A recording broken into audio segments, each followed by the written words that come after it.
ایک لڑکی کی سب سے بڑی خوش نصیبی کیا ہوتی ہے؟ یہ کہ اس کا محبوب یعنی کہ اس کا سول میٹ اسے واقعی مل جائے، وہ محبت جو شاید وہ برسوں سے یک طرفہ سمجھ رہی تھی۔ اگر وہی محبوب پلٹ کر کہے کہ وہ بھی تمہیں اتنا ہی چاہتا ہے جتنا تم نے اسے چاہا، تو اس سے بڑی نعمت اور کیا ہو سکتی ہے؟ میم سے محبت کی کہانی ایک سنجیدہ مزاج لڑکے طلحہ اور ایک جذباتی لڑکی روشی کے گرد گھومتی ہے، جو ایک غلط فہمی سے شادی کر لیتے ہیں۔ روشی پہلے ہی طلحہ سے محبت کرتی تھی، مگر طلحہ وقت کے ساتھ یہ سچ سمجھتا ہے کہ وہ بھی روشی سے اتنی ہی محبت کرتا ہے۔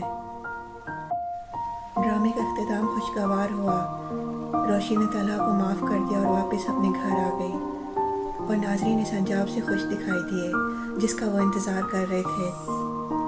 لوگوں نے خاص طور پر روشی اور طلحہ کے رومانٹک سینز کو بہت پسند کیا۔ ایک مداح نے لکھا، اس ڈرامے نے ہمیں ایک اہم سبق ہلکے انداز میں دیا کہ بلیک میلنگ برداشت نہیں کرنی چاہیے اور ہمیں اپنی آواز بلند کرنی چاہیے۔ کسی نے کہا، اچھا ہوا کہ کہانی کو بلا وجہ کھینچا نہ گیا، جبکہ ایک فین نے شکوہ بھی کیا کہ کم از کم ایک اور قسط صرف طلحہ اور روشی کے رومانوی لمحات پر ہونی چاہیے تھی۔ اکثر ناظرین اب میم سے محبت سیزن 2 کا مطالبہ کر رہے ہیں۔ ایک فین نے لکھا، ہم ڈرامہ ٹیم کو دل سے مبارکباد دیتے ہیں ایسا شاندار ڈرامہ بنانے کے لیے۔ ہم امید کرتے ہیں کہ احد رضا میر اور دانا نیر کو دوبارہ ایک ساتھ کسی نئے ڈرامے میں دیکھنے کو ملے گا۔ نہ صرف پاکستان بلکہ انڈیا، بنگلہ دیش اور نیپال کے ناظرین نے بھی اس جوڑی کو خوب سراہا۔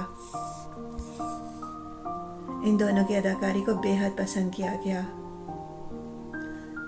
اگر آپ کو یہ ویڈیو پسند آیا تو ویڈیو کو لائک کریں، شیئر کریں اور سحر ولاگز کو سبسکرائب کرنا نہ بھولیں۔ اگلے ویڈیو تک کے لیے اللہ حافظ۔